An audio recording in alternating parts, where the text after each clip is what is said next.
सगळ्यात महत्त्वाचं की HTML CSS जावास्क्रिप्ट वापरून आपण आता फ्रंट एंड तयार केलेलं आहे. तर बॅकएंड करत असताना बॅकएंड आपण वेगवेगळ्या टेक्नॉलॉजीमध्ये बॅकएंड लिहू शकतो. पायथॉन वापरून सुद्धा लिहू शकतो. ऋतुजा माईक चालू आहे का? तर तुम्ही वेगवेगळ्या टेक्नॉलॉजीमध्ये काय करू शकता, बॅकएंड लिहू शकता. आणि त्याच्यासाठी मग पायथॉनमध्ये आपण काय वापरतो, तर जँगो फ्रेमवर्क वापरला जातो, फ्लास्क वापरला जातो. जर तुम्ही आपण मर्न डेव्हलपमेंट म्हणतो जावास्क्रिप्टमध्ये आपण Node.js, Express.js आहे ते बॅकएंडसाठी वापरतो. आणि जावामध्ये आपण आता ॲडव्हान्स लेवलला म्हणजे भरपूर जे प्रोजेक्ट चालतात ते स्प्रिंग बूटवरती चालतात. स्प्रिंग बूट आहे, त्याने बॅकएंड ॲडव्हान्समध्ये आपण कनेक्ट करत असतो. बॅकएंडचे टूल आहेत. तर हा एक हाय लेवल वेब फ्रेमवर्क आहे. जसं हा पूर्णपणे वेब फ्रेमवर्क आणि लायब्ररी मी अगोदर सांगितलेलं होतं. 2 कन्सेप्ट सांगितलेल्या होत्या, फ्रेमवर्क आणि लायब्ररी. फ्रेमवर्क कोणाला म्हणायचं आणि लायब्ररी कोणाला म्हणायचं?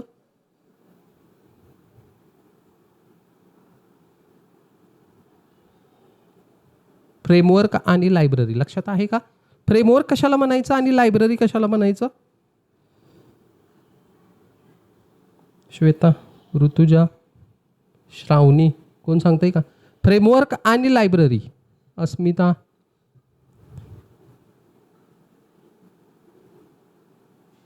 ओके.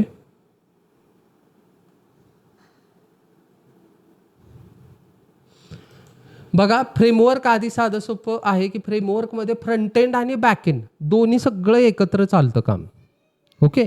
रिॲक्ट ही लायब्ररी आहे, कारण रिॲक्टमध्ये आपण फ्रंट एंड करतो आणि बॅक एंडसाठी आपल्याला सगळं नोड असेल, एक्सप्रेस असेल, ते सगळं इम्पोर्ट करावं लागतं.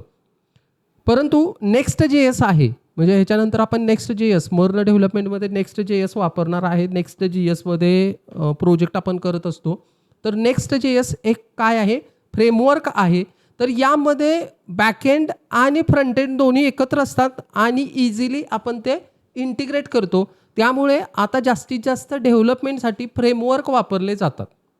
फ्रेमवर्कमध्ये संपूर्ण ॲटोमेशन असतं, लायब्ररीज आहेत, ज्या लँग्वेज आहेत, फ्रंट एंड बॅक एंड सगळं काही कनेक्ट करायचं आहे. ते आरामशीर मिळतं आणि आपली जी डेव्हलपमेंट आहे ती डेव्हलपमेंट फास्ट होते, रॅपिड डेव्हलपमेंट होत असते. त्याच्यामुळे जो जँगो आहे, जँगो म्हणू शकता तुम्ही किंवा Django पण म्हणू शकता. ओके. तर हा जो जँगो आहे, या जँगोमध्ये आपण रॅपिड डेव्हलपमेंट आहे ते रॅपिड डेव्हलपमेंट आपण करू शकतो. तुमचे वेगवेगळे ॲडव्हान्स मला वाटतं इंस्टाग्राम वगैरे बऱ्याचशा गोष्टी आहेत ज्याची वेबसाईट Django टूल हे वापरलं जातं.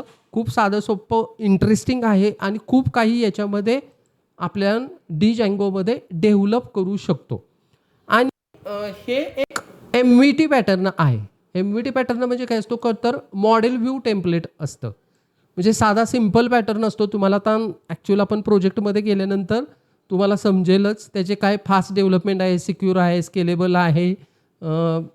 त्यामध्येच बॅटरीज इन्क्लुडेड आहेत. बॅटरीज म्हणजे काय, तर बिल्ट इन ॲप आहेत. म्हणजे ॲडमिन, सेशन, मॅसेज हे तुम्हाला रेडीमेड मिळतं. पायथॉन म्हणजे काय आहे, तर एक रेडीमेड लँग्वेज आहे. भरपूर गोष्टी तुम्हाला रेडीमेड आणि इनबिल्ट मिळत असतात. तर हा MVT पॅटर्न काय आहे, तर MVT पॅटर्नमध्ये मॉडेल्स असतात. मॉडेल्स, व्ह्यूज आणि टेम्पलेट. मॉडेल, व्ह्यूज आणि टेम्पलेट. हे model, views, template actually 3 folders आहेत. मी ॲक्च्युली प्रोजेक्ट तुम्हाला ओपन करून सांगतो सायमल्टेनियसली. स्क्रीन विजिबल आहे ना माझी? नाही तर मी हां, आता या ठिकाणी बघा, एक ॲटोकार्ट नावाचा एक प्रोजेक्ट आहे. ॲटोकार्ट नावाचा हा प्रोजेक्ट, ही वेब आहे म्हणजे डायरेक्ट हे होते. तर ही एरर आहे ती इग्नोर करायची, मी सांगेनच पुढे. तर आत्ता फक्त आपण फोल्डर स्ट्रक्चर आहे त्या फोल्डर स्ट्रक्चरवरती कॉन्सन्ट्रेट करूया. तर या ठिकाणी बघा, हा जो ॲटोकार्ट आहे हा प्रोजेक्ट आपल्याला रेडीमेड, जसं आपण रिॲक्टमध्ये फोल्डर स्ट्रक्चर म्हणजे रिॲक्ट शिकलं, एक फ्रेमवर्क शिकला की दुसरे फ्रेमवर्क शिकायला खूप सोपे जातात. म्हणजे तुम्हाला आता रिॲक्ट माहीत असेल तर हा फ्रेमवर्कवर की तुम्ही शिफ्ट होऊ शकता, पटकन शिकू शकता. आता तुम्ही रिॲक्ट शिकलेला आहात त्याच्यामुळे ह्या गोष्टी तुम्हाला पटकन समजणार आहेत. तर या ठिकाणी बघा ॲटोकार्ड नावाचा आपला जो प्रोजेक्ट आहे त्या प्रोजेक्टला आपण नाव दिलेलं आहे ॲटोकार्ड. तर यामध्ये ॲटोकार्डमध्ये बघितलं तर यामध्ये तुम्हाला 4 गोष्टी महत्त्वाच्या दिसतील. म्हणजे हे सगळ्यात महत्त्वाचे फोल्डर आहेत. VNV हा एक फोल्डर आहे, हा एक महत्त्वाचा. म्हणजे हा प्रोजेक्ट जर बघितला तर याचे वेगवेगळे फोल्डर्स आहेत, त्या फोल्डरमध्ये ठेवलं जातं.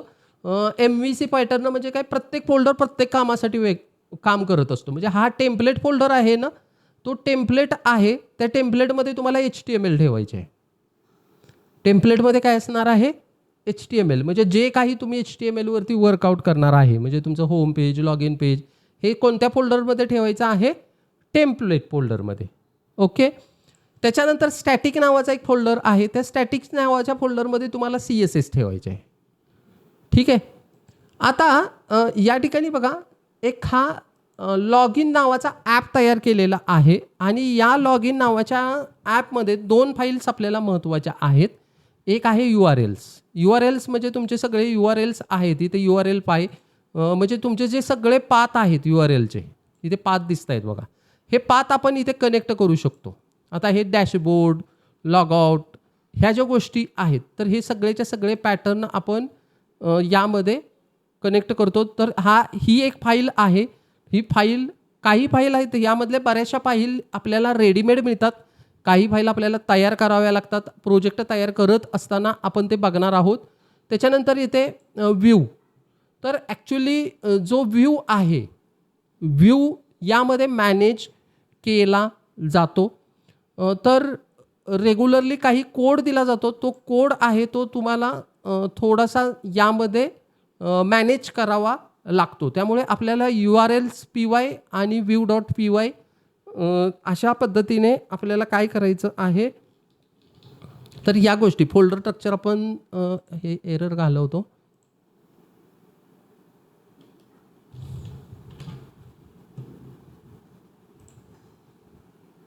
Okay.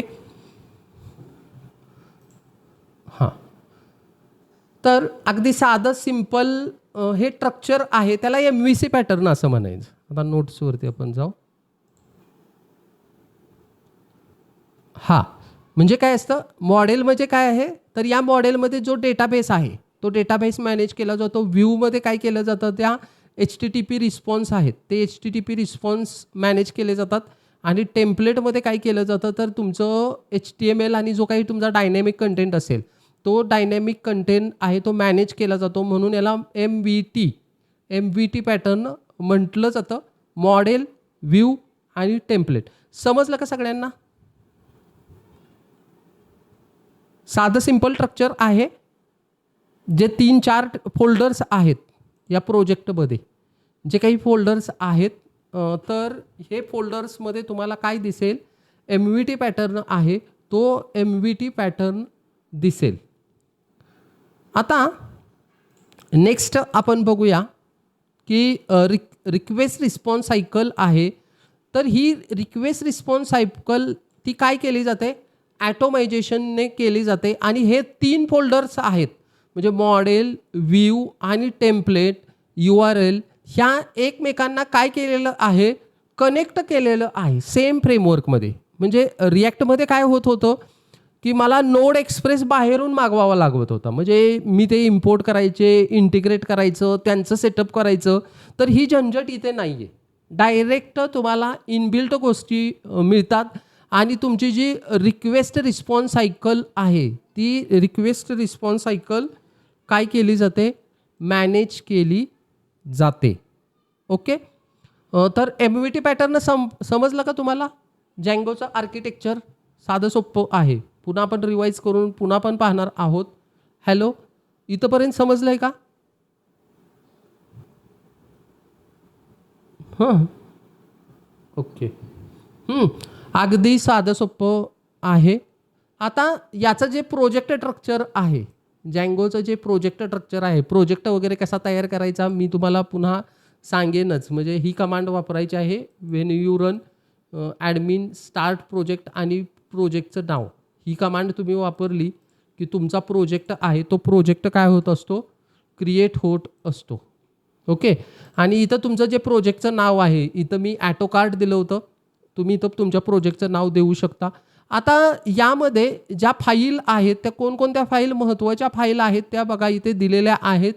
Manage PI, command line utility of the project, त्याच्यानंतर सगळ्या सेटिंग, इनिट, तुमचे URL. तर हे डेटाबेस, इन्स्टॉल्ड ॲप वगैरे हे जे आहेत ते हे सगळेच्या सगळं ॲटोमेटेडली मॅनेज केलं जातं. URLचं जे राउटिंग आहे ते URLचं राउटिंग तुम्हाला काय केलं जातं, तर यामध्ये मॅनेज केलं जातं. तर हे साधं सिम्पल प्रोजेक्टचं स्ट्रक्चर आहे. म्हणजे तुम्हाला एक ॲटोकार्टमध्ये इंट पाय ह्या ज्या फाईल आहेत ह्या फाईल तुम्हाला ॲटोमॅटिकली तयार करून मिळतात. म्हणजे जास्त डोकं चालवायची गरज नाही. ॲडव्हान्स लेवलला ह्या फाईलचा कसा यूज करायचा आहे ते मी सांगेन. परंतु आत्ताच्या ज्या महत्त्वाच्या फाईल आहेत तुम्हाला view.py, url.py, setting.py ह्या महत्त्वाच्या फाईल आहेत. त्यामध्ये जाऊन आपण काय करायचं आहे, काम करायचं आहे. स्टॅटिकमध्ये फक्त CSS आहे ती CSS लिहायची आहे.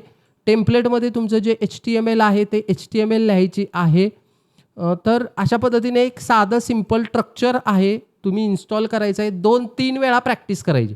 या प्रोजेक्टची 2-3 वेळा प्रॅक्टिस केली की तुम्हाला ॲक्च्युअल कसा जँगोवरती प्रोजेक्ट क्रिएट करायचा हे तुम्हाला लक्षात येईल. ओके. तर या ठिकाणी बघा एक ॲप तयार केला जातो. म्हणजे जो प्रोजेक्ट आहे त्या प्रोजेक्टला एक ॲप असं नाव दिलं जातं. तर ॲप त्याला काय म्हणायचं, तर त्यामध्ये ह्या सगळ्याच्या सगळ्या फाईल आहेत. ह्या सगळ्या फाईल तुम्हाला काय केल्या जातात, रेडीमेड प्रोव्हाइड केल्या जातात. म्हणजे तुम्ही एक कमांड दिली की त्या कमांडमधून तुम्हाला model.py, view.py ह्या फाईल आहेत. तर हे फाईल आपल्याला रेडीमेडली मिळतात. आता यामध्ये महत्त्वाच्या कमांड कोणकोणत्या आहेत बघा. तर ही आत्ताच आपण बघितलेली होती. प्रोजेक्ट क्रिएट करण्यासाठी जँगो ॲडमिन स्टार्ट प्रोजेक्ट आणि प्रोजेक्टचं नाव हे द्यायचं आहे. तसंच रन सर्व्हर. आता रिॲक्टमध्ये आपण सर्व्हर म्हणजे रिॲक्टचा प्रोजेक्ट इथं रन सर्व्हर का म्हटलेलं आहे, कारण हा फ्रेमवर्क आहे. रिॲक्ट काय आहे, लायब्ररी आहे. तर रिॲक्टमध्ये प्रोजेक्ट रन करण्यासाठी आपण काय करतो,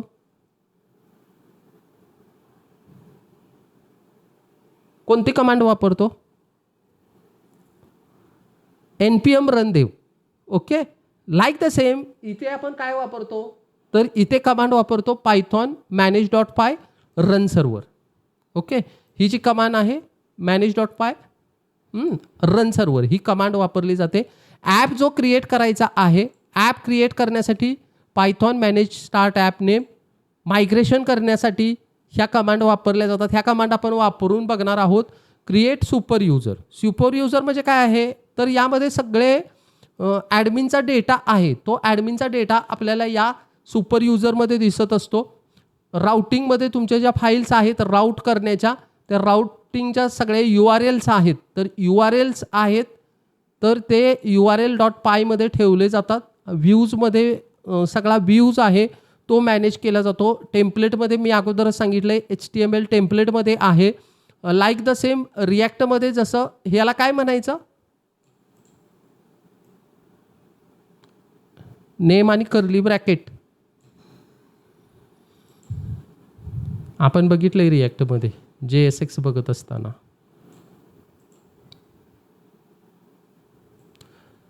एक्सप्रेशन, व्हेरी गुड. ह्याला काय म्हणायचं, एक्सप्रेशन. वेगवेगळे एक्सप्रेशन्स आहेत. म्हणजे HTML ही सिम्पल लँग्वेज आहे. त्या सिम्पल लँग्वेजला ॲडव्हान्स जावास्क्रिप्ट आपण त्यामध्ये कंबाईन केल्यानंतर त्यामध्ये लॉजिक येत असतं.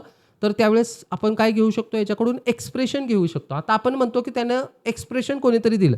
आता आपण एक्सप्रेशन देत असताना काहीतरी आपण स्माईल करतो, रडतो, हसतो. म्हणजे तुझ्या एक्सप्रेशन कशा आहेत, म्हणजे वर्कआउट करतो. परंतु एकदमच सुंब असेल, काही चेहऱ्यावरती एक्सप्रेशनच नाही. म्हणजे एखादा ओळखीचा माणूस आला, आपण त्याला स्माईल, म्हणजे आपण ओळखीचा आहे म्हणून आपण हे केलं, स्माईल दिली, पण त्याने तसंच धीर गंभीर राहिला, काही एक्सप्रेशन दिला नाही. म्हणजे HTML काय आहे, तर HTMLमध्ये कोणतंही लॉजिक नाही आहे. त्यामध्ये लॉजिक इन्क्लूड करण्यासाठी JSX वापरलं जातं. तसंच एक्सप्रेशन्स वापरले जातात. राईट द सेम याच्यामध्ये सुद्धा आपण एक्सप्रेशन आहेत ते एक्सप्रेशन वापरू शकतो HTMLमध्ये. सिम्पल तशीच लिहिली जाते HTML जशी आत्ता लिहिताय तशी तुम्ही लिहू शकता, परंतु यामध्ये थोडीशी ॲडव्हान्स पॉवर एक्सप्रेशनची पॉवर दिली जाते. यामध्ये ORM मॉडेल आहे. ORM म्हणजे काय आहे तर डेटाबेस तुमचा जो आहे डेटाबेस तुम्हाला ॲटोमॅटिक म्हणजे रेडीमेड दिला जातो. म्हणजे जसं आता बघा साधं सिम्पल आहे. ज्यावेळेस आपण एखादा शर्ट आपण टेलरकडे नेऊन शिवतो, त्यामध्ये काय करतो तर आपल्याला अगोदर कापड आणावं लागतं, पुन्हा आपलं माप घेतलं जातं, पुन्हा ते सगळा शर्ट तयार केला जातो. परंतु रेडीमेड जातो त्यावेळेस आपल्याला काय एक छान रेडीमेड शर्ट मिळतो, आपल्याला कुठेच जायचं नाही.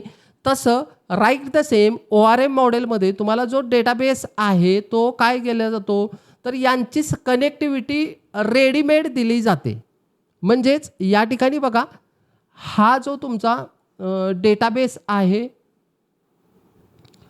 db.py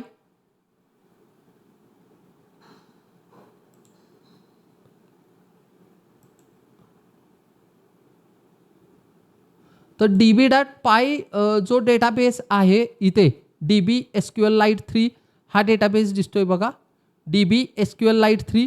तर हा ॲटोमेटेड आपल्याला इंटिग्रेट करून दिलेला आहे. आता आपण मर्न डेव्हलपमेंट शिकणार आहे, त्यामध्ये आपल्याला काय करावं लागतं तर मॅन्युअली इंटिग्रेट करावा लागतो.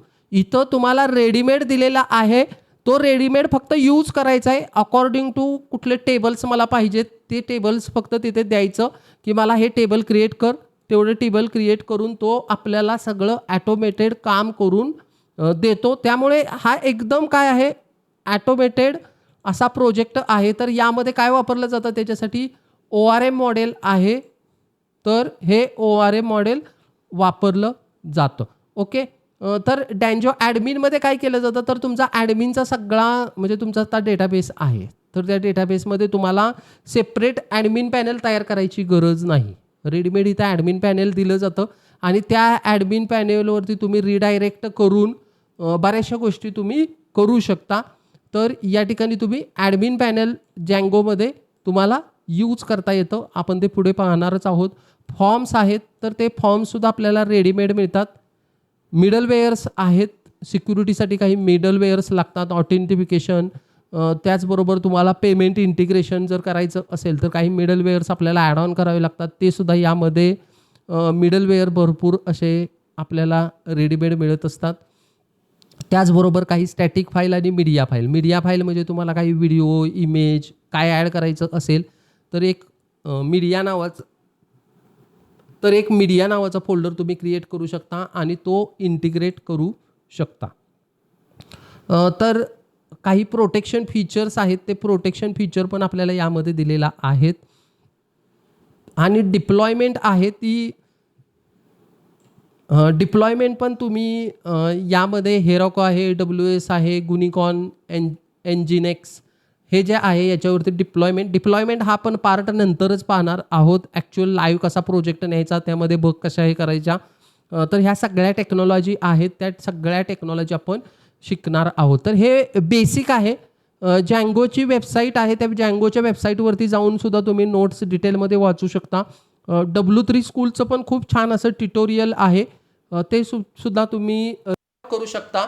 परंतु आता तुम्ही प्रोजेक्ट केल्यानंतर तुम्हाला ह्या गोष्टी आहेत त्या ह्या गोष्टी पटकन समजतील. जास्त काही तुम्हाला मेहनत घेण्याची गरज नाही. इथं तुम्हाला सगळ्या गोष्टी आहेत, तर रेडीमेड आपल्याला करता येतील. तर या ठिकाणी पहिल्या स्टेपमध्ये इन्स्टॉल पायथॉन इन्स्टॉल करून घ्या. सारखं एकदाच इन्स्टॉल करावं लागतं. ठीक आहे. तर पायथॉन इन्स्टॉल करायचं. पिप व्हर्जन त्याचं जे आहे ते पिप व्हर्जन चेकआउट करायचं आणि त्याच्यानंतर एक्सटेन्शन सांगितलेलं आहे. मायक्रोसॉफ्टचं एक्सटेन्शन आहे हे पायथॉनचं, ते एक्सटेन्शन पण काय करायचं आहे. ही कालच्या PDF ह्या गोष्टी पहिली स्टेप आहे ती मी कालच्या PDF सांगितलेली होती, त्यामुळे ही रिपीट करायची गरज नाही. ओके. तर ज्यांनी पायथॉन आत्ता हे केलेलं आहे त्यांनी सायमल्टेनियसली प्रोसिजर आहे ती प्रोसिजर करायची आहे. आपण एक प्रोजेक्ट आपण क्रिएट करतोय. ज्यांच्यामध्ये एन्व्हायरमेंट सेटअप आहे त्यांनी काय करायचं आहे,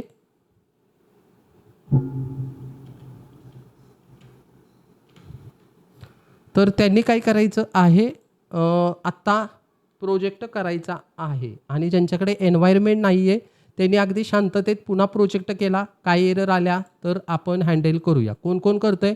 श्वेता आणि अजून कोण करते?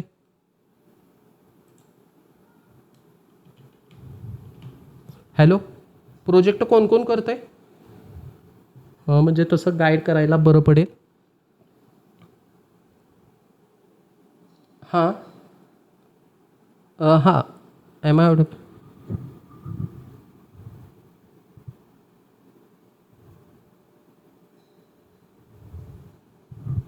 हां, मी सांगतो आत्ता ज्या माझ्या प्रोसेस आहेत ना, त्या पद्धतीने करत जावं. ठीक आहे. मी सांगतोय, फक्त एक फोल्डर, ब्लँक फोल्डर क्रिएट करायचा आहे. कोण कोण करतंय? अस्मिताने केलेलं आहे ना, क्रांती त्रिवेणी. अजून कोण करते प्रोजेक्ट? विशाल. हॅलो. ठीक आहे, चालेल, नंतर केला तरी चालेल. अजून केनू केला आहे? त्रिवेणी. सुजाता. कुणीच केलेलं नाही का? बट ठीक आहे, नसेल तरी काही अडचण नाही. गणपतीच्या सुट्ट्या आता येणारच आहेत. गणपतीच्या पूजेबरोबर आरतीबरोबर हा प्रोजेक्ट पण करा. ओके, म्हणजे गणपती बाप्पा तुमच्यावरती प्रसन्न होईल आणि सगळ्यांचं काय आहे, सगळ्यांच्या इच्छा पूर्ण होतील. म्हणून चांगला काय करा, चांगला अभ्यास करा आणि हा प्रोजेक्ट आहे आत्ता फक्त बघा. फक्त आपण काय करा, नंतर निवांत वेळ घ्या. ही मी PDF पाठवेन. हे रेकॉर्डेड लेक्चर आहे, ते पण मी ग्रुपवरती टाकेन. काही एरर आली तर अजून ChatGPTवरती पण तुम्ही विचारू शकता, करू शकता तिथे पण जाऊन. तर प्रत्येकाने हा प्रोजेक्ट कंपल्सरी करायचा आहे. आत्ता मी तुम्हाला फक्त दाखवतो, सगळ्यांनी बघा रिलॅक्समध्ये. खूप सोपं आहे. ओके. तर पहिल्या स्टेजमध्ये एक ब्लँक राईट क्लिक करून इथे मी एक वेब नावाचा फोल्डर तयार केलेला आहे. तर आत्ता या स्टेजमध्ये सगळ्यांनी वेब नावाचाच फोल्डर तयार करा. का वेब नावाचा? तर आपला संपूर्ण कोड आहे तो वेब या फोल्डरशी कनेक्ट असल्यामुळे तुम्ही काय करायचं आहे, तर वेब नावाचा फोल्डर आहे तो वेब नावाचाच फोल्डर क्रिएट करायचा आहे. तर हा फोल्डर आपण VS कोड आहे त्या VS कोडमध्ये ओपन करूया.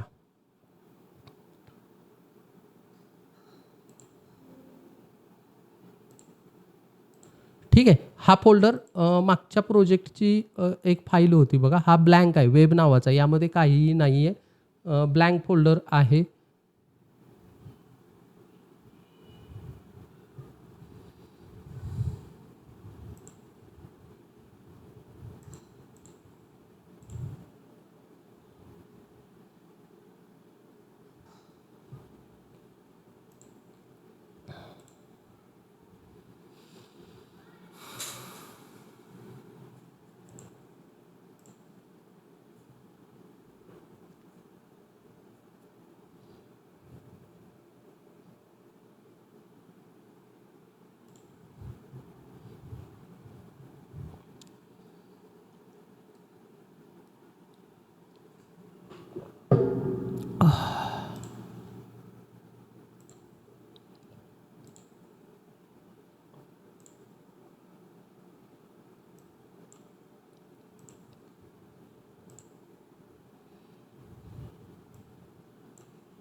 Okay, am I audible? आवाज येतोय ना माझा? ओके. तर बघा, सिम्पल हा फोल्डर आहे, तो फोल्डर ओपन केलेला आहे. आता जे काही आपल्याला करायचं आहे ते काय करायचं आहे, एक टर्मिनल घ्यायचा. टर्मिनलमध्ये इथे आपलं जो स्ट्रक्चर आहे ते स्ट्रक्चर दिसेल. सिम्पल ही PDF आहे. ती PDF ओपन करायची. ही PDF मी पाठवून देईन तुम्हाला प्रोजेक्टवरची. ठीक आहे. तर या ठिकाणी बघा, पहिल्यांदा आपल्याला एक काय करायचं आहे, तर AutoCAD नावाचा आपल्या प्रोजेक्टसाठी एक फोल्डर तयार करायचा आहे. तर आपल्याला जर टर्मिनलमधून, PowerShellमधून किंवा CMDमधून आपल्याला फोल्डर तयार करायचा असेल, तर आपण काय वापरतो, mkdir ही कमांड वापरतो. तर यामध्ये हा mkdir AutoCAD, तर हा प्रोजेक्ट आहे, हा फोल्डर आहे, तो फोल्डर आपण पहिल्यांदा क्रिएट करून घेऊया. mkdir आणि प्रोजेक्टचं नाव देऊया AutoCAD. आता आपला फोल्डर आहे, त्या फोल्डरला आपण नेव्हिगेट होऊया.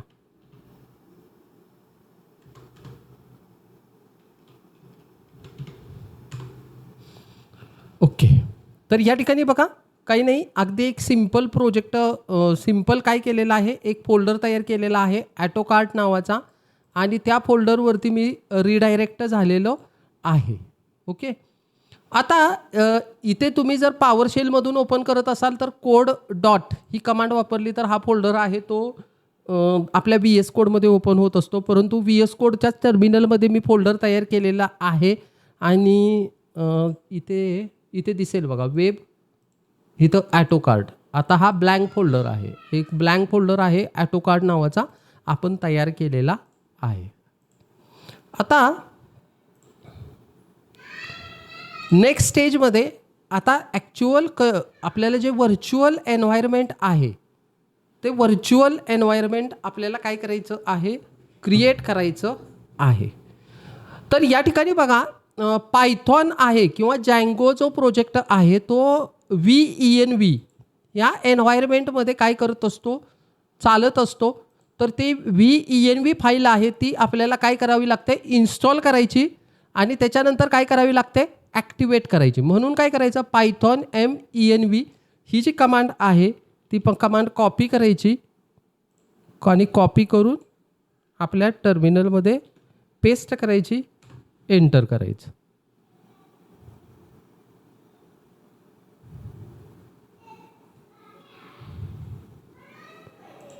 ओके. आता ही जी कमांड आहे इथे बघा, तर ही जी कमांड आहे ही कमांड आपण वापरलेली आहे. नेक्स्ट स्टेजमध्ये याला आपल्याला ॲक्टिवेट करायचं आहे, ॲक्टिवेट करायचं आहे.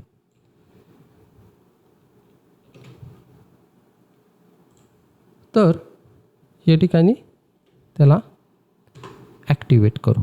आता ॲक्टिवेट झाले का नाही हे कसं कळेल, तर इथे बघा असा ब्रॅकेटमध्ये VENV अशा हे आलेली आहे, म्हणजे कमांड काय झालेली आहे, ॲक्टिवेट झालेली आहे VENV.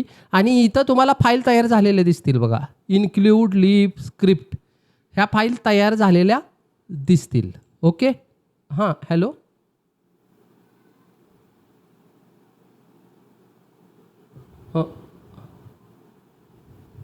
ओके.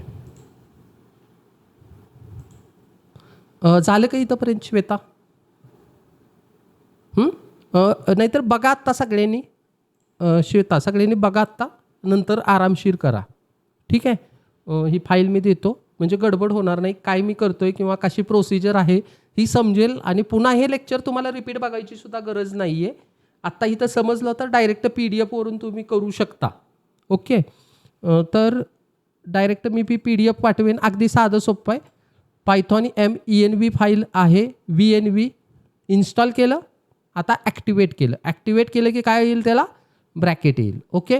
आता हा जो जँगो आहे, पिप इन्स्टॉल दी जँगो, आपल्याला काय करायचं आहे, पिप इन्स्टॉल दी जँगो इन्स्टॉल करायचा आहे.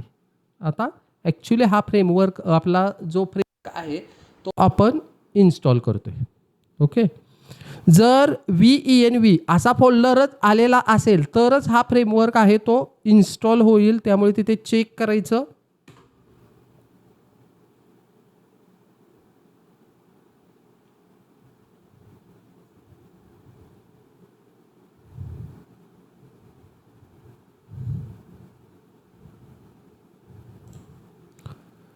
प्रोजेक्ट लोड होण्यासाठी अकॉर्डिंग टू युअर इंटरनेट स्पीडनुसार तुम्हाला थोडासा वेळ लागू शकतो. थोडंसं माझं कम्पॅरेटिव्हली फास्ट इंटरनेट आहे, त्यामुळे पटकन झालं. तुमच्या मोबाईलच्या इंटरनेटवरती जरा थोडंसं फ्लक्च्युएशन असेल किंवा तुमच्या एरियामध्ये जर इंटरनेट व्यवस्थित नसेल तर थोडासा वेळ लागतो. थोडासा वेळ द्यायचा, गडबड करायची नाही. कारण जर तुमचे पॅकेजेस व्यवस्थित इन्स्टॉल झालेले नसतील, इथे बघा Django 525 इन्स्टॉल झालेला आहे, इथे सक्सेसफुली लिहिलेलं आहे बघा. ही लाईन आली पाहिजे हे लक्षात ठेवायचं, कारण बहुतेक वेळा आपण मोबाईलवरती करत असतो. बहुतेक मुलांच्याकडे मोबाईलचं इंटरनेट आहे, त्याच्यामुळे थोडासा वेळ लागू शकतो आणि मग पुढे आपल्याला एरर येते. म्हणून थोडासा वेट करायचा आणि त्याच्यानंतर व्हेरीफाय करायचं की हा वर्जन आहे ते वर्जन व्यवस्थित 5.2 इन्स्टॉल झालेलं आहे का. तर या ठिकाणी बघा 5.2.5 हे वर्जन आहे, ते वर्जन इन्स्टॉल झालेलं आहे. आता या ठिकाणी बघा एवढं आपण केल्यानंतर म्हणजे आता Django आहे तो Django इन्स्टॉल झालेला आहे. माझ्याकडे काही फोल्डर स्ट्रक्चर आहे, ते फोल्डर स्ट्रक्चर तयार झालेलं आहे. ठीक आहे. आता नेक्स्ट पॉईंटला आपल्याला काय करायचं आहे, तर जो AutoCAD नावाचा एक प्रोजेक्ट आहे, ओके, Django आपण घेतलेला आहे. तर Djangoमध्ये एक प्रोजेक्ट क्रिएट करायचा आहे, तर तो प्रोजेक्ट आपण क्रिएट करणार आहोत. ओके, या प्रोजेक्टला तुम्ही कोणतंही, इथं मी नाव दिलेलं आहे AutoCAD. आता इथं एकदाच दिसतंय बघा AutoCAD. पुन्हा हा प्रोजेक्ट मी क्रिएट केला की दोनदा येईल, इथं आत्ता एकदाच दिसतंय बघा हे AutoCAD. तर या AutoCADमध्ये अजून एक AutoCAD नावाचा प्रोजेक्ट आहे, तो तयार होईल. का तयार होईल, तर इथं Django ॲडमिन स्टार्ट प्रोजेक्ट, इथं मी नाव दिलेलं आहे AutoCAD. तुम्ही पाहिजे ते तुम्हाला आवडेल ते नाव देऊ शकता, फक्त त्यानुसार तुमचा कोड आहे, त्याचा पाथ आहे, तो तुम्हाला चेंज करावा लागेल. म्हणून इथं मी घेतलं आणि ॲक्च्युअल AutoCADचा प्रोजेक्ट आहे तो आपण प्रोजेक्ट क्रिएट करतोय. आता या ठिकाणी बघा AutoCAD, हे एक AutoCAD दिसतंय, हा एक AutoCAD दिसतोय. ह्या ठिकाणी जो फोल्डर आहे VNV, एवढे मला या ठिकाणी महत्त्वाची फाईल manage.py आहे, ती manage.py क्रिएट झालेली आहे या AutoCADच्या याच्यामध्ये. ओके, तर हा प्रोजेक्ट आहे AutoCADचा, आपण क्रिएट केलेला आहे. ओके, असं फोल्डर स्ट्रक्चर दिसेल तुम्हाला, हे फोल्डर आहे. तर या ठिकाणी प्रोजेक्ट क्रिएट केला. आता आपल्याला काय करायचं आहे, तर एक ॲप तयार करायचं आहे, क्रिएट ॲप. आणि त्या ॲपला नाव इथं दिलेलं आहे, मी नाव दिलेलं आहे लॉग इन. हे नाव लॉग इन मी दिलेलं आहे. तुम्ही, कारण एक लॉग इनची सिस्टम बनवतोय आपण, लॉग इनची सिस्टम आपण तयार करतोय, म्हणून याला काय आपण नाव दिलेलं आहे, लॉग इन असं नाव दिलेलं आहे. तुम्ही काहीही नाव देऊ शकता ॲपला. तर त्या ठिकाणी आता आपण एक लॉग इन नावाचा ॲप तयार करूया आणि मग तिथे तुम्हाला लॉग इन नावाचा फोल्डर आहे, तो लॉग इन नावाचा फोल्डर शो होईल.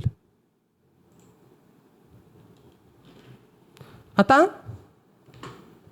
या ठिकाणी बघा इथे लॉग इन नावाचा फोल्डर आलेला आहे बघा.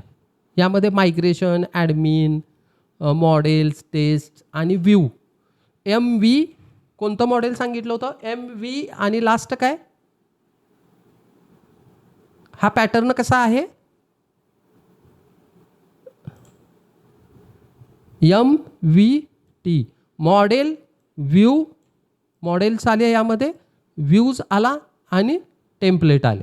आता या ठिकाणी बघा हे इथे व्ह्यूज दिसतोय, इकडे मॉडेल्स आहेत आणि अजून टेम्पलेट फाईल नाही आहे. ती टेम्पलेट फाईल आपल्याला तयार करावी लागते. टेम्पलेट फाईल किंवा फोल्डर आहे, कारण का, तर टेम्पलेटमध्ये कोणकोणत्या फाईल क्रिएट करायच्या प्रोजेक्टनुसार वेगवेगळ्या असतात ना. त्याच्यामुळे काय करायचं आहे, तर पुढचं जे सेटिंग आहे ते setting.py आणि पुढचा जो टेम्पलेट नावाचा जो ह्या ठिकाणी बघा क्रिएट अ टेम्पलेट. आता आपल्याला M आणि V आपण तयार केलेला आहे. मॉडेल आणि व्ह्यू आपल्याला ॲटोमॅटिक मिळालेल्या आहेत, परंतु या टेम्पलेटमध्ये मला होम, अबाउट, कॉन्टॅक्टस, ओके, तर या सर्वच्या सर्व फाईल्स आणि जी काही रिक्वायर्ड माझी CSS आहे ती CSS मला रिक्वायर्ड CSS काय करायची आहे, तयार करायची आहे. तर या ठिकाणी बघा अजून एक दुसरी गोष्ट सांगतो. setting.py आहे ती setting.py तुम्हाला सेटअप करावी लागते.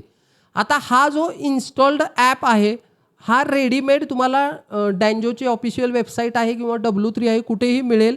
हा कोड setting.py मध्ये घ्यावा लागतो आणि त्या ठिकाणी लॉग इन तुमच्या जे काही ॲपचं नाव आहे, आपण इथे एक ॲप तयार केला त्याला नाव दिलेलं होतं आपण लॉग इन, म्हणून तो काय करायचा आहे, इन्स्टॉल्ड ॲप काय करायचं आहे setting.py मध्ये लॉग इन ठेवायचा आहे. आणि जे स्टॅटिक्स टेम्पलेट आहे या ठिकाणी हे एक टेम्पलेट आहे बघा, हे रेडीमेड टेम्पलेट दिलेलं आहे. हे रेडीमेड टेम्पलेट आपल्याला इथं घ्यावं लागतं. अशा पद्धतीने जी setting.py आहे आपली setting.py मध्ये आपल्याला काय कराव्या लागणार आहेत, ही इथे फाईल दिसते बघा setting.py. तर ह्या setting.py आपल्याला सेटअप करून घ्याव्या लागणार आहेत. ओके, इथे इन्स्टॉल्ड ॲप आहे तर त्या इन्स्टॉल्ड ॲपच्या खालीच इथं तुम्हाला नाव द्यायचं आहे बघा. इथे ह्या दिसतोय इन्स्टॉल्ड ॲप, इथे नाव दिलेलं आहे लॉग इन. तर याच्यासाठी काय केलेलं आहे तर याच्यासाठी हा प्रोजेक्ट आहे तो मी गिटहबवरती पुश केलेला आहे. तुझी लिंक आहे तर गिटहबची लिंक आहे ती तुम्हाला पाठवेन. त्याच्यामध्ये हा प्रोजेक्ट तुम्हाला म्हणजे कुठेही एरर आहे ती एरर तुम्हाला येणार नाही. हा गिटहबवरती मी प्रोजेक्ट पुश केलेला आहे, याची लिंक मी तुम्हाला पाठवेन आपलं लेक्चर संपलं की. मग इथे तुम्हाला सगळेच्या सगळा प्रोजेक्ट आहे तो प्रोजेक्ट मिळेल आणि इथून कोड कॉपी पेस्ट करून घ्यायचा. ज्यावेळेस ह्या PDF-मधून आपण कोड कॉपी पेस्ट करतो त्यावेळेस तो व्यवस्थित कॉपी होत नाही आणि त्यामुळे आपल्याला एरर येत असतात. म्हणून तुम्ही काय करायचं आहे तर कॉपी पेस्ट करण्यासाठी काय करायचं आहे, इथे गिटहब आहे ते गिटहब तुम्ही यूज करायचं आहे. अजूनही जर कोणाचं गिटहबचं अकाउंट ओपन केलं नसेल तर त्यांनी अकाउंट आहे ते अकाउंट ओपन करायचं आहे आणि काय करायचं आहे, यूज करायचं आहे. तर या ठिकाणी बघा हे जी setting.py आहे त्या setting.py मध्ये इथे काय जिथे जिथे चेंज केलेले आहेत तिथे मी कमेंट दिलेले आहेत बघा. म्हणजे तुम्हाला पुढचा प्रोजेक्ट करत असताना तुम्हाला सोपं गेलं पाहिजे. म्हणजे हा जो कोड आहे तिथे कुठे, इथे या कोडमध्ये मला इथं चेंज करायचं आहे. इथं काय करायचं आहे, कस्टम ॲपचं नाव टाकायचं आहे. इथं होस्टला अलाव करायचं आहे, कमेंटमध्ये दिलेलं आहे बघा. जिथे जिथे फक्त चेंजेस आहेत तिथं चेंजेसमध्ये इथे ग्लोबल टेम्पलेट फोल्डर तयार केलेलं आहे. इथं एक स्टॅटिक फोल्डर आहे, इथे स्टॅटिक द्यावं लागतं. इथे प्रोडक्शनसाठी ह्या 2 लाईन आहेत तर इथे फक्त हे स्टॅटिक एवढाच कोड असतो. हा कोड ॲड करावा लागतो आपल्याला ऑन द बेसिस ऑफ आपण जे काही फोल्डर स्ट्रक्चर नाव दिलेलं आहे त्याच्यानुसार या गोष्टी कराव्या लागतात. तर साधं सिंपल सध्याच्या परिस्थितीमध्ये काय करायचं, सुरुवातीला म्हणून तुम्हाला सांगितलं की फोल्डरला नाव वेबच द्या, जो ॲप तयार करणार आहे त्याला नाव लॉग इन द्या आणि त्याच्यानंतर नेक्स्ट स्टेजला तुम्हाला काय करायचं आहे तर यामध्ये तुम्हाला प्रयोग करायचे आहेत. या कोड आहे तो कोड चेंज करायचा आहे. इतर रेडीमेड कोड दिलेला आहे बघा, इथे बेस dir इथे सुद्धा जाऊन तुम्ही काय करू शकता, चेंजेस करू शकता. ज्यावेळेस तुम्ही काय व्हाल यामध्ये थोडंसं तुम्हाला ह्याचा कॉन्फिडन्स येईल.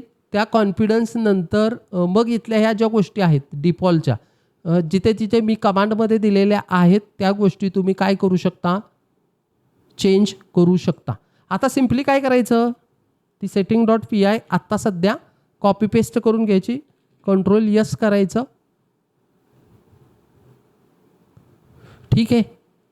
तर हा कोड आहे तो कोड आपण setting.py आहे ते setting.py ॲज पर याच्याप्रमाणे इथं पण सांगितलेलं आहे बघा, कन्फ्युगर setting.py. मला फाईल कोणती setting.py आहे ती कन्फ्युगर करावी लागणार आहे. म्हणजे जो काही इन्स्टॉल्ड ॲप केलेला आहे ते टेम्पलेट आहे ते करावं लागणार आहे. ठीक आहे. आता ॲक्च्युअली आता आपल्याला काय करायचं आहे तर क्रिएट टेम्पलेट आणि स्टॅटिक फोल्डर. स्टॅटिक फोल्डर कशासाठी आहे? 2 फोल्डर क्रिएट करायचे आहेत मला, टेम्पलेट आणि स्टॅटिक. हा टेम्पलेट नावाचा फोल्डर क्रिएट करायचा आहे आणि स्टॅटिक नावाचा फोल्डर क्रिएट करायचा. स्टॅटिक फोल्डरमध्ये काय आहे? Hello,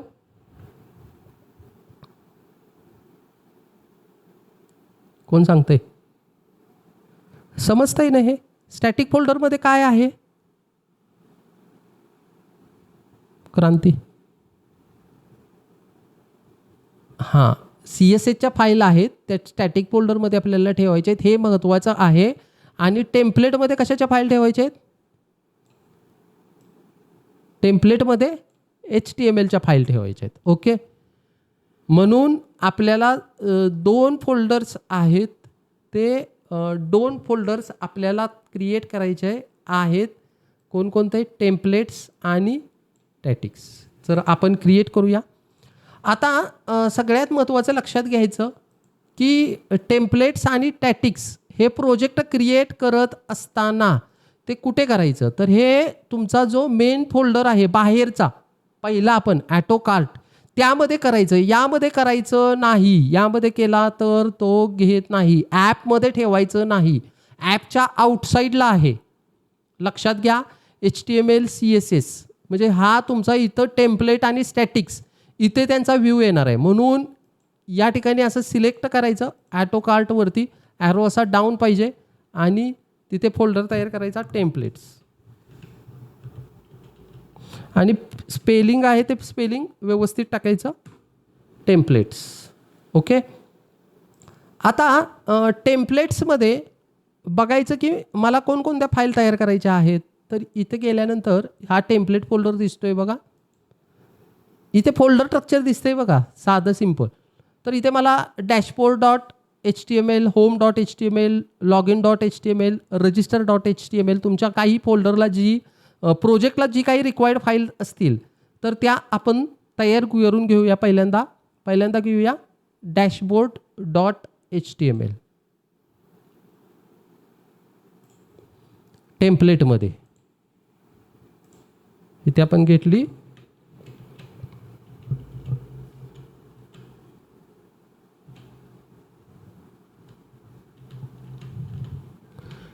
dashboard.html. त्याचा जो काही कोड आहे dashboard.htmlचा इथं घेतलेला आहे बघा मी. आता या ठिकाणी बघा, ही जी स्टॅटिक फाईल आहे, स्टॅटिक फोल्डरमध्ये इम्पोर्ट करण्यासाठी इथे काय %लोड स्टॅटिक हे वापरलं जातं. %लोड स्टॅटिक आहे ते %लोड स्टॅटिक वापरलं जातं. ठीक आहे, हे पेज क्रिएट झालेले आहेत थोडेसे, नो प्रॉब्लेम. बाकी काही एरर नाही. हा पेज आहे त्याच्यामुळे इथे थोडंसं रेड दिसतंय. हे dashboard.html पटकन फाईल आहेत त्या बघायचं काय काय आहे. त्याच्यानंतर घेऊया home.html.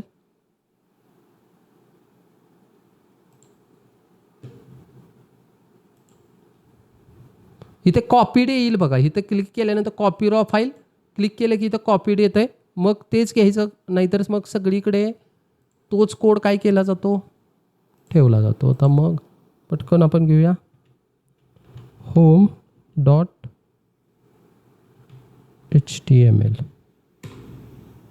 home.html मध्ये हा कोड टाकूया. 2 फाईल केलेत.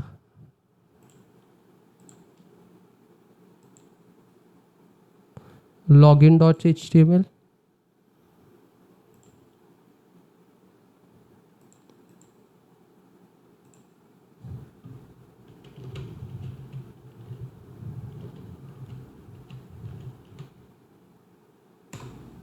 login.html.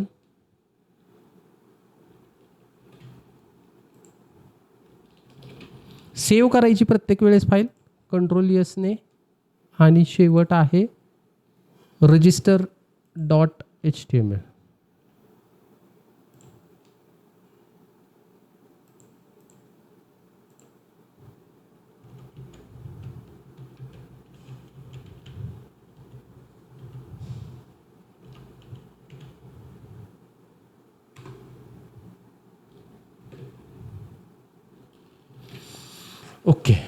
आता आपल्याला बघा या ठिकाणी टेम्पलेट नावाचा फोल्डर काय केलेला आहे आपण कंप्लीट केलेला आहे.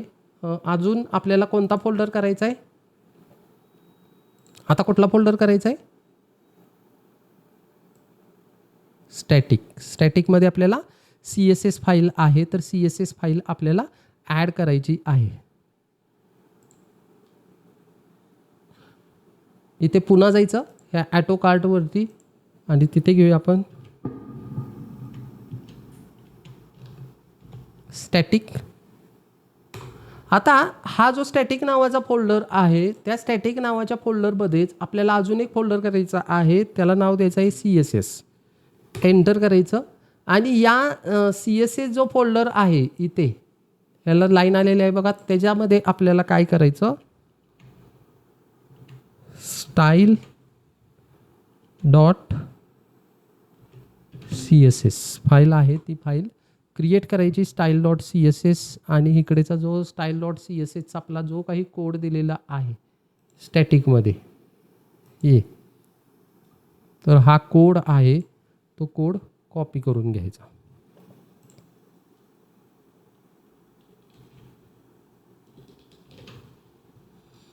ओके, इथंपर्यंत समजलं का सगळ्यांना? असं स्ट्रक्चर दिसलं पाहिजे बघा.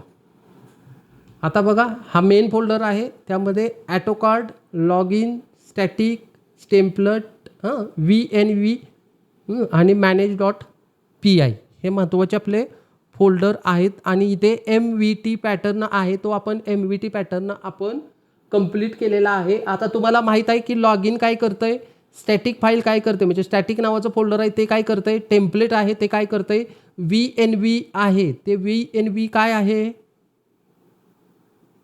VENV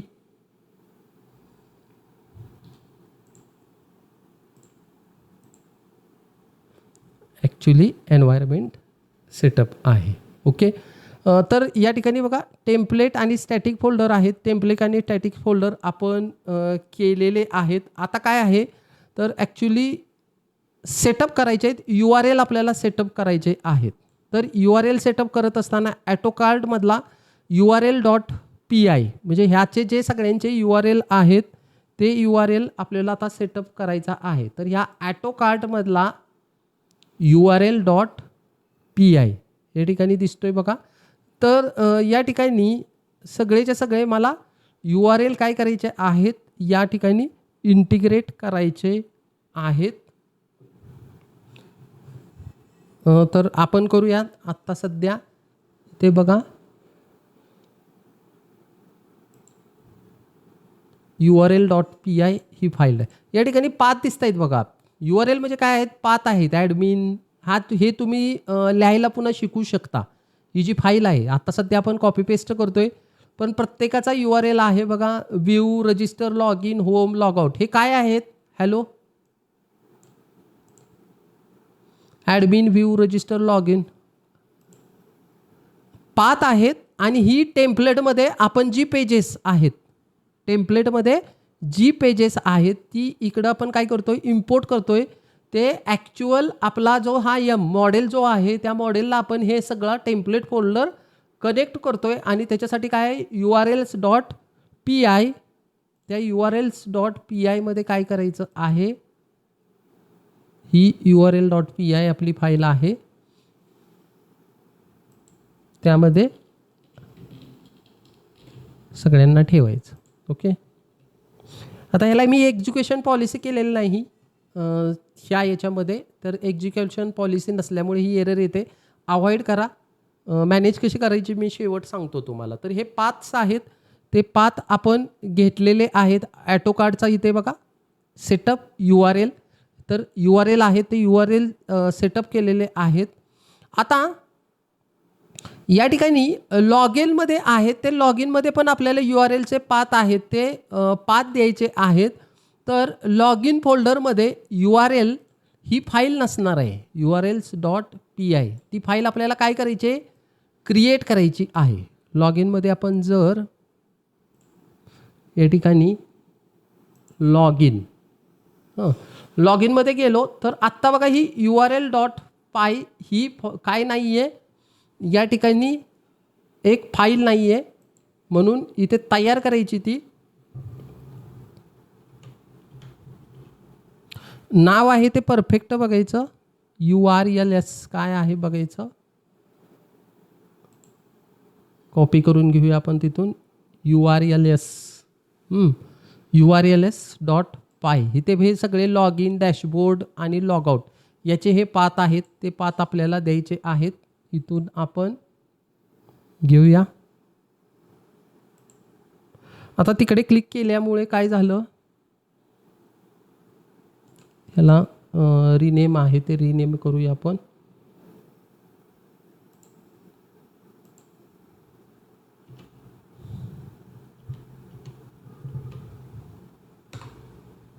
आणि urls.py मध्ये हे सगळेच्या सगळं आपण घेतलेलं आहे. ओके. तर अशा पद्धतीने आतापर्यंत आपण काय केलेलं आहे, तर फ्रंट एंडचं काम आहे ते फ्रंट एंडचं काम झालेलं आहे. ठीक आहे, फ्रंट एंडचं आपलं काम आहे ते फ्रंट एंडचं काम आपण केलेलं आहे. तर एकदा आपण काय करू शकतो, सर्व्हर आहे तो सर्व्हर रन करून बघू शकतो की माझं फ्रंट एंड आहे ते फ्रंट एंड कनेक्ट झालेलं आहे का. ठीक आहे.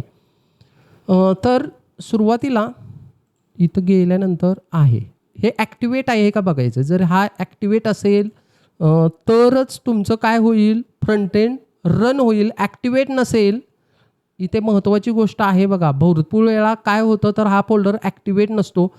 शक्यतो प्रोग्राम आपण ज्यावेळेस मी फाईल कनेक्ट करेन किंवा VS कोड ज्यावेळेस काय करेन की बंद करेन, बंद केल्यानंतर हे डिस्कनेक्ट होतं कनेक्शन. तर ते कनेक्शन करण्यासाठी .env ही ते कमांड आहे बघा, ही कमांड आपल्याला पुन्हा ॲक्टिवेटची पुन्हा चालवावी लागते हे ॲक्टिवेट करण्यासाठी. ओके. .env स्क्रिप्ट ॲक्टिवेट ही कमांड चालवावी लागते. जाऊ दे, आता आपण पटकन काय करूया, हा प्रोजेक्ट आहे तर तो रन करूया आपण. python manage.py रन सर्व्हर काय होतंय बघूया आपण.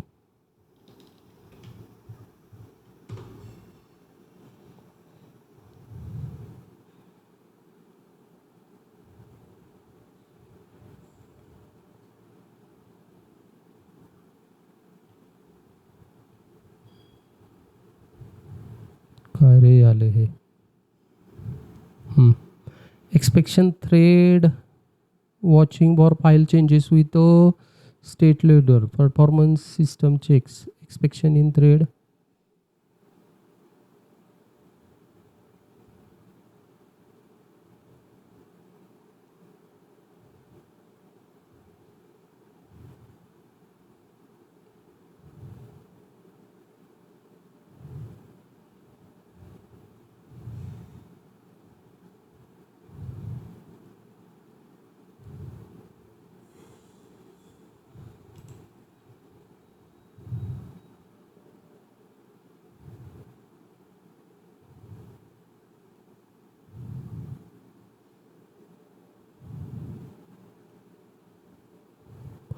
याचं जे view user log in page आहे, व्ह्यूज पाय आहे, ती फाईल आपण हे केलेली नाही. ती फाईल आपल्याला काय करावी लागेल, views.5 ही फाईल आपण काय करावी लागेल, views.5.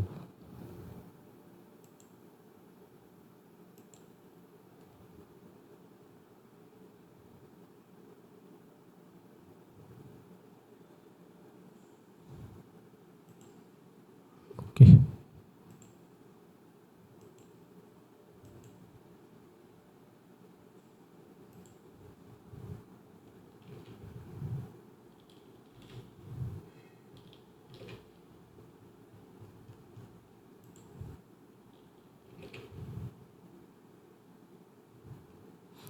views.py राहिलेली होती बघा. आता ह्या ठिकाणी आपला प्रोजेक्ट आहे त्याच्यामुळे आता तो रन होईल. हा बघा प्रोजेक्ट फ्रंट एंड आहे ते फ्रंट एंड आणि रजिस्टर. आता याच्यावरती क्लिक केलं तर होणार नाही कारण डेटाबेस कनेक्ट नाही. ओके. तर इथे तुम्ही रजिस्टर करू शकता. इथे आपण अनिल घेतलं, पासवर्ड टाकू काही. 4 2 3 4 रजिस्टर. एरर येते बघा, operational error at register. Error येणारच आहे, कारण का डेटाबेस आहे, तर तो डेटाबेस कनेक्ट नाही आहे. ठीक आहे, त्याच्यामुळे एरर येते, परंतु आपलं फ्रंट एंड आहे ते सक्सेसफुल झालेलं आहे. ओके, इथंपर्यंत समजलं का? हां, अगदी साधं सोप्पं आहे बघा. इथे लिंक दिसते, त्या लिंक HTTP 127 ह्या याच्यावरती जायचं आणि फ्रंट एंड आहे ते फ्रंट एंड तुम्हाला अशा पद्धतीने छान असं फ्रंट एंड तुम्हाला दिसेल. ठीक आहे, आता आपण नेक्स्ट बघूया. इथंपर्यंत झालेलं आहे. आपण फ्रंट एंड आहे तो फ्रंट एंडचा पार्ट आपण संपूर्ण काय केलेला आहे, सेटअप केलेला आहे. तर या ठिकाणी बघा, या ठिकाणी view.py ही स्टेप होते ना, ॲड व्ह्यूज. हे ॲड व्ह्यू माझं राहिलेलं होतं. ॲड व्ह्यूच्या आधी लॉग इन डॅशबोर्ड आहे, ते मी पुन्हा कॉपी पेस्ट केलं. एकच मिनिट.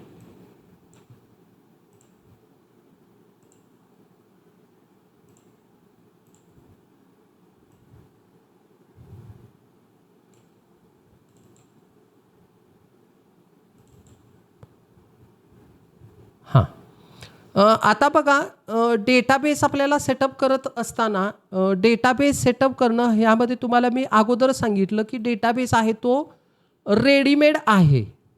डेटाबेस आहे तो काय आहे, रेडीमेड आहे. आणि या डेटाबेसमध्ये फक्त आपल्याला काय करावं लागतं, मायग्रेशन आहेत ते मायग्रेशन चालवावे लागतात. आणि सुपर युजर आहे ॲडमिन पॅनेलसाठीचा, जो सुपर युजर आहे तो सुपर युजर आपल्याला क्रिएट करावा लागतो. आणि क्रिएट करून या ठिकाणी बघा, आपल्याला काही कमांड्स आहेत, त्या कमांड्स आपल्याला DQ SQLite हा फोल्डर तयार झालेला आहे. तर हा डेटाबेस रेडीमेड तयार आहे, रेडीमेड तयार आहे. फक्त मला यामध्ये काय करायचं आहे, तर यामध्ये मला आपल्या काही ज्या SQLचे जे फाईल किंवा या तयार करायच्या आहेत त्या मला यामध्ये ॲड करायच्या आहेत. तर आता आपण काय करूया,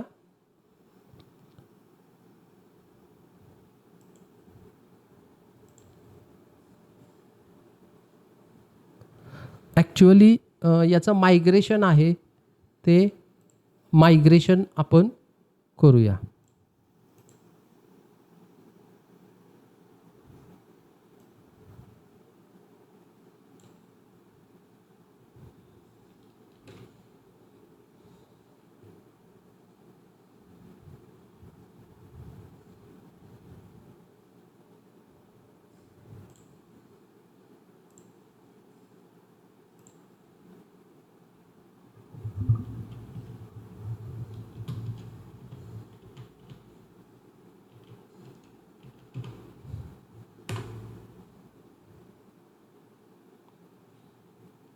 तर आता या ठिकाणी बघा, इथे ॲक्टिवेट नाही आहे.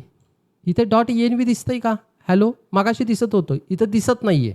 कारण का, मी आता टर्मिनल क्लोज केला. टर्मिनल क्लोज केल्यानंतर मला जे जँगोचं एन्व्हायरमेंट आहे ते एन्व्हायरमेंट काय करायचं आहे, ॲक्टिवेट करायचं आहे. हे लक्षात ठेवा. मागाशी पण मी सांगितलं, ॲक्टिवेट नसेल तर तुम्हाला एरर देईल. तर इथे प्रत्येक वेळेस तुम्हाला काय करावं लागणार आहे, तिथे जर ॲक्टिवेट एन्व्हायरमेंट नसेल तर ॲक्टिवेट करायचं आणि मगच काम करायचं. तर इथे त्याला आपण ॲक्टिवेट करूया. हे बघा, ॲक्टिवेट झालं. हॅलो, हे आलं का सगळ्यांच्या लक्षात? नाहीतर एरर येणार आहेत तुम्हाला. ॲक्टिवेट नसताना तुम्ही जे काही काम केलेलं आहे तर ते तुमच्या सिस्टमवरती जाईल. हा जो जँगो आहे तो ॲक्टिवेट होणार नाही. त्याला ॲक्टिवेट करण्यासाठी VNV स्क्रिप्ट ॲक्टिवेट ही कमांड तुम्ही काय करायची आहे, वापरायची आहे. आता आपण पटकन मायग्रेट करूया.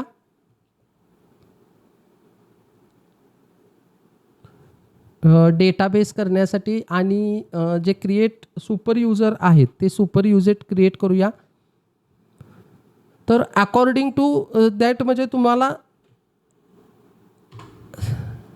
रेडीमेड सगळे स्ट्रक्चर ओके ओके आलेलं आहे बघा. त्यानं सगळं ओकेमध्ये काम पूर्ण केलेलं आहे. आता आपण डायरेक्ट क्रिएट सुपर युजर. आता इथे सगळ्यात महत्त्वाची गोष्ट आहे, लक्षपूर्वक बघायचं.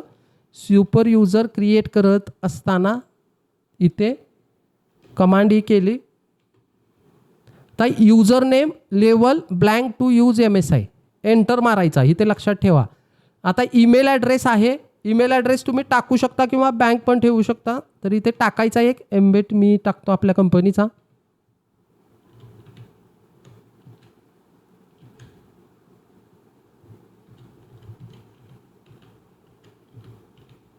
ओके. आता सगळ्यात लक्षपूर्वक द्या, इथे पासवर्ड आहे. तुम्ही जो पासवर्ड टाईप करताय तो दिसणार नाही. म्हणजे आता मी काय पासवर्ड टाकतोय हे तुम्हाला कोणालाही दिसणार नाही, म्हणजे इथे काहीच होणार नाही. आता जो काही सिम्पल पासवर्ड असेल 1 2 3, काय तुम्ही एवढं ऑफिशियल मोठं ॲपवरती कशावरती काम करत नाही, सिम्पल पासवर्ड द्या 1 2 3. परंतु इथे तो दिसणार नाही. पुन्हा पासवर्ड अगेन जो पासवर्ड टाकलेला होता तोच बरोबर टाकायचा. पासवर्ड अगेन टाकल्यानंतर पुन्हा एकदा एंटर करायचं. तर तो काय म्हणेल की जो पासवर्ड आहे bypass password validation create user anyway, म्हणजे तुमचा जो पासवर्ड मी लास्ट 8 कॅरेक्टर म्हणजे काही पासवर्ड एकदम साधा सिंपल टाकला आहे, मी 1 2 3 टाकलेला आहे. तर त्याच्यामुळे तो म्हणतोय की हा वीक पासवर्ड आहे, तर जा पुढे म्हणायचं, मला काही प्रॉब्लेम नाही एंटर करायचा.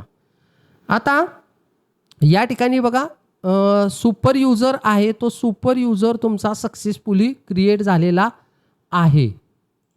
ओके. आता सुपर युजर क्रिएट झाल्यानंतर डायरेक्ट आपण प्रोजेक्ट आपला रन करूया. सोप्पा आहे बघा. इथे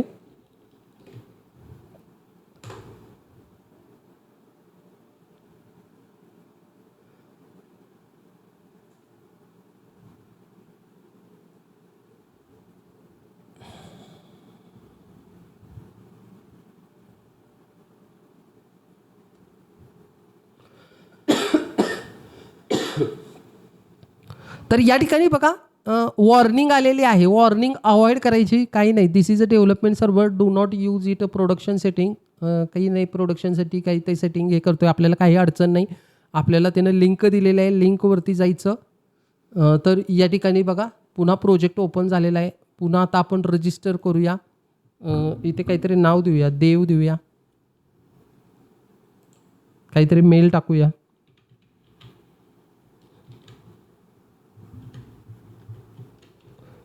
gmail.com. पासवर्ड सेट करूया आपण काहीतरी 1 2 3 4 काही टाकू शकताय आणि रजिस्टर करूया. आता इथे बघा account created successfully, please log in.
Hello, am I audible? आवाज येतोय का माझा? वैष्णवी, श्वेता. आता बघा इथे आपलं लॉग इन आहे ते परफेक्ट म्हणजे रजिस्ट्रेशन आपण झालेलो आहे. आता लॉग इन करून बघूया. इथे टाकलं होतं मी देव आणि password 1 2 3 4 log in. Welcome Dev. Log in complete. Hello, समजलं? सोप्पा आहे. हॅलो, हां, अगदी साधं सोप्पं आहे. म्हणून जाणीवपूर्वक मी सगळ्यांचा सेशन घेतला की यामध्ये काहीच काम करायचं नाही. आता मर्न डेव्हलपमेंटमध्ये ॲक्च्युली गेल्यानंतर तुम्हाला कळेल की किती आपल्याला काम करावं लागतं, कशा पद्धतीने. तर अकॉर्डिंग टू फ्रंट एंडवरून हा रेडीमेड सगळं बॅकएंड तयार करतो. आपल्या जास्त डोक्याला काहीही त्रास नाही आहे. ओके. हा सगळं रेडीमेड आपल्याला तयार करून देतो. त्याच्या ज्या काही फाईल्स असतील तर त्या अकॉर्डिंग तो तयार करून देत असतो. काम तो करत असतो. आपल्याला फक्त आपल्याला पाहिजे तसं फ्रंट एंड तयार करायचं आहे, पाथवे द्यायचा आहे. तर बॅकएंड मॅनेज करण्याचा सगळ्यात साधा सोप्पा पर्याय आहे. परंतु यामध्ये बऱ्याचशा ॲडव्हान्स गोष्टी करत असताना बरंचसं काम करावं लागतं. असं नाही की पूर्णच रेडीमेड काम होतंय. तर तुम्हाला बरेचसं यामध्ये काही बऱ्याचशा गोष्टी आहेत, त्या बऱ्याचशा गोष्टी हे करायच्या आहेत. आता इथे सांगायचं राहिलं बघा. ही जी व्यू डॉट पाय आहे, तर ह्या ठिकाणी व्यू डॉट पायमध्ये ही जी आपल्याला क्युरी आहे ती क्युरी इथं लिहावी लागते बघा. जो हा कोड आहे व्यू डॉट पायचा, हा रेडीमेड मी कॉपी पेस्ट केलेला आहे. तर हा व्यू डॉट पी आयचा जो कोड आहे तो सगळ्यांनी एकदा अभ्यासायचा आहे. अगदी ChatGPTवरती तुम्ही टाकून काय आहे बाबा याच्यात, या गोष्टी तुम्हाला सगळं झालेलं आहे. रिक्वेस्ट कशी घ्यायची किंवा काय हे करायचं, तर सगळं तुम्हाला जे काही लिहायचं आहे लॉजिक, तो इथं तुम्हाला मी आत्ता रेडीमेड दिलेला आहे. तर ह्या गोष्टी तुम्हाला इथं थोड्याशा लिहाव्या लागतात आणि हा जँगोच्या वेबसाईटवरती की W3वरती बऱ्याच ठिकाणी हा कोड मिळतो. तिथे ह्या गोष्टी तुम्ही ॲड ऑन करू शकता आणि त्यामध्ये तुमच्या प्रोजेक्टमध्ये ॲड करू शकता. ठीक आहे. समजलंय सगळ्यांना?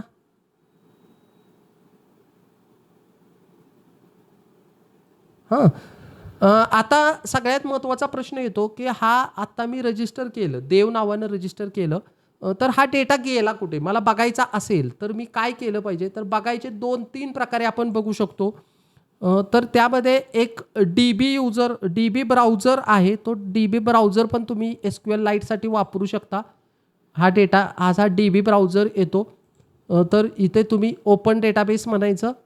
तुमचा जो काही फोल्डर असेल, कुठे फोल्डर असेल, तो फोल्डर तुम्ही सिलेक्ट करायचा. हा वेब नावाचा फोल्डर आहे. त्याला आपण ओपन केला. Add to cart.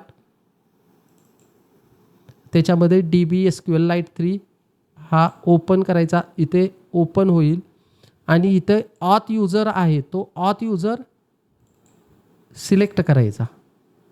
ओके. तर इथे पुन्हा म्हणायचं ब्राउज डाटामध्ये आपल्याला घ्यायचा आहे ऑथ युजर आणि इथे तुम्हाला इथे हा देव दिसतोय बघा. मी पहिल्यांदा एम्बेट इंडिया म्हणजे पहिलं लॉग इनसाठी एम्बेट इंडिया वापरलेलं होतं. सुरुवातीला टाकलेला होता बघा आणि त्याच्यानंतरचा dev@gmail.com म्हणजे हा डेटा इथं डेटाबेसमध्ये आलेला आहे. ओके. तर हे DB ब्राउझर कसं इन्स्टॉल, म्हणजे DB ब्राउझर करायचीच गरज नाही. 4-5 प्रकारे कमांड लाईनने पण बघू शकता. ॲडमिन आहे, त्या ॲडमिनवरती जाऊन सुद्धा तुम्ही /admin केलं आणि /adminवरती सुद्धा हे बघू शकता.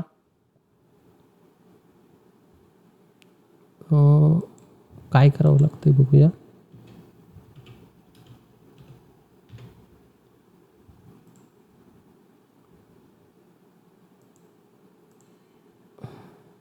कनेक्ट झालंय का बघूया अगोदर.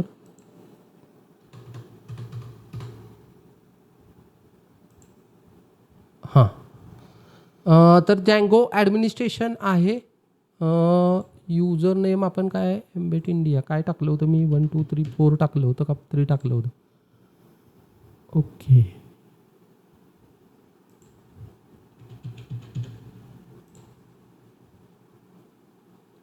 You are authorized Dev but not authorized access. Dev बघूया, आपण देव टाकून बघूया.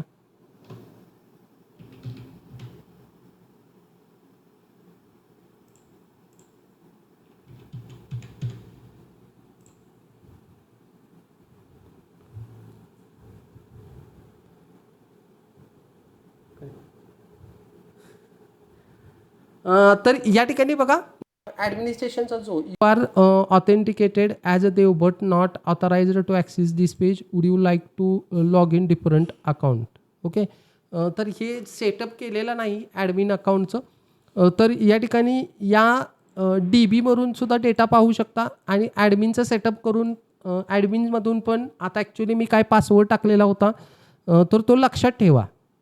ज्यावेळेस ॲप तयार करणार आहे तर तिथून तुम्ही /admin करून सुद्धा काय करू शकता, त्या ॲडमिन पेजवरती रिडायरेक्ट होऊ शकता. या ठिकाणी बघा हा जो आहे SQL लाईटमध्ये हा डेटा आपण पाहू शकतो. समजले का सगळ्यांना? हॅलो,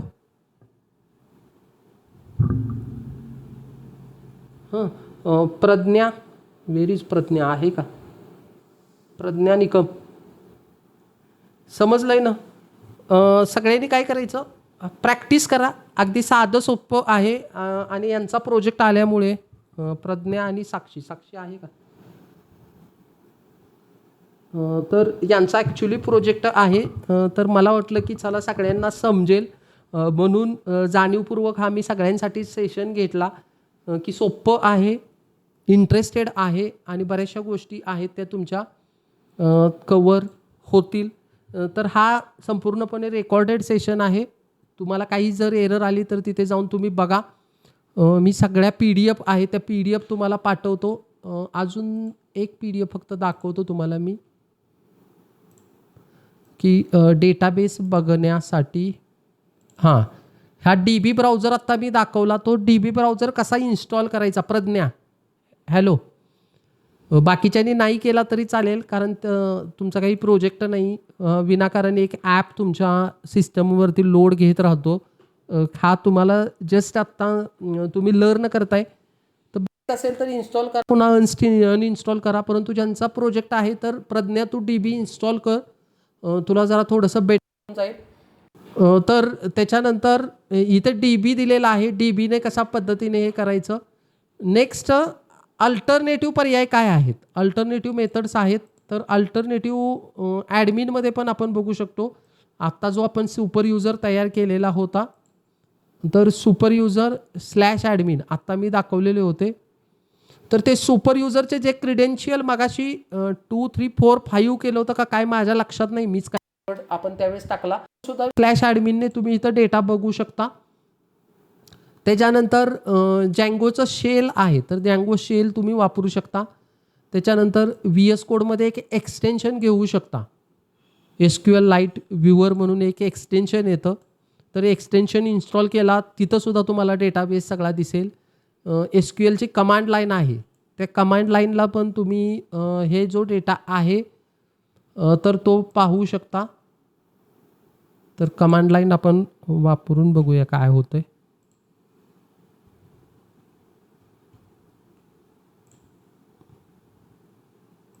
तर असे एक 4-5 पर्याय आहेत. ते 4-5 पर्याय आता हे पुन्हा ॲक्टिवेट केलं पाहिजे. ह्याचा मोठा तोच त्रास आहे, म्हणजे त्यांनी थोडंसं काम केलं पाहिजे त्याच्यावरती. तर ॲक्टिवेट करण्यासाठी जी कमांड आहे ती कमांड घ्यायची. दुसरी गोष्ट अजून एक तुम्हाला एरर येऊ शकते, त्या एररबद्दल मी तुम्हाला सांगतो. हां, ही एरर येते बघा, कारण का हे ॲक्टिवेट झालेलं नाही. तर ही एरर पुन्हा येऊ शकते क्लोज केल्यानुसार. तर या ठिकाणी बघा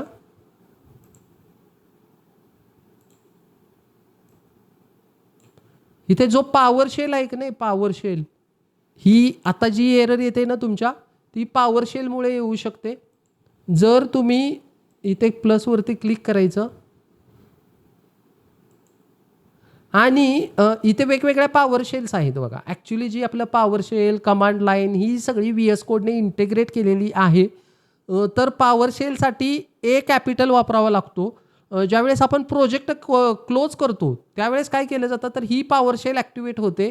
तर आपल्याला कमांड लाईनची घ्यायची, म्हणजे प्रत्येक पॉवर शेल वेगवेगळ्या आहेत. तर त्याच्यामध्ये कमांड लाईन आहे, ती कमांड लाईनची पॉवर शेल घ्यायची. इथून इथे प्लसमध्ये इथे CMD आलं बघा, हे आधी पॉवर शेल आलेलं होतं. तर त्या पॉवर शेलमुळे आपल्याला अशी पॉवर शेलची एक एरर येऊ शकते. तर शक्यतो CMD वापरा आणि CMD वापरून पुन्हा हे आहे ते पुन्हा ॲक्टिवेट करू शकता. आता हे ॲक्टिवेट झालेले आहे. नाही, अजून एक ह्याला प्रॉब्लेम आला की CD ॲटो कार्ट आपण लिहिलेलं नाही.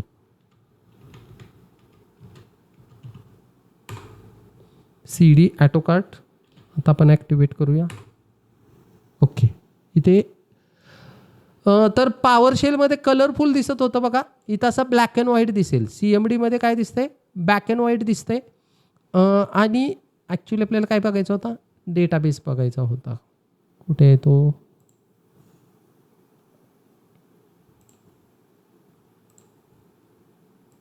ही कमांड रन करून बघायची होती आपल्याला. तर ही कमांड आपण रन करूया.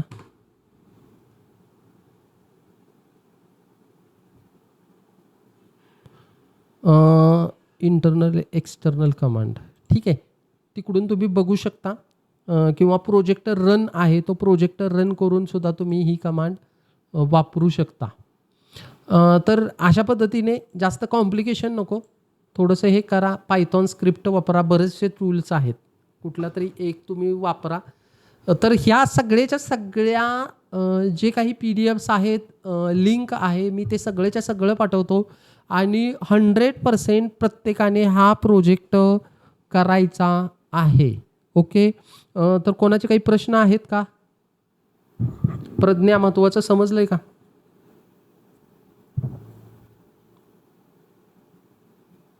गुड.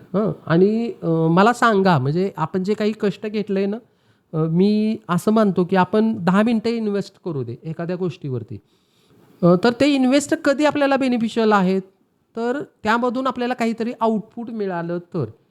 कारण काय होणार आहे की CVमध्ये ही गोष्ट तुमची एन्हान्स होणार आहे. म्हणजे एखाद्या वेळेस जर विचारलं किंवा प्रोजेक्टवरती कुठेही गेला, तर आय कॅन हँडल जँगो ऑल्सो, माहीत आहे मला.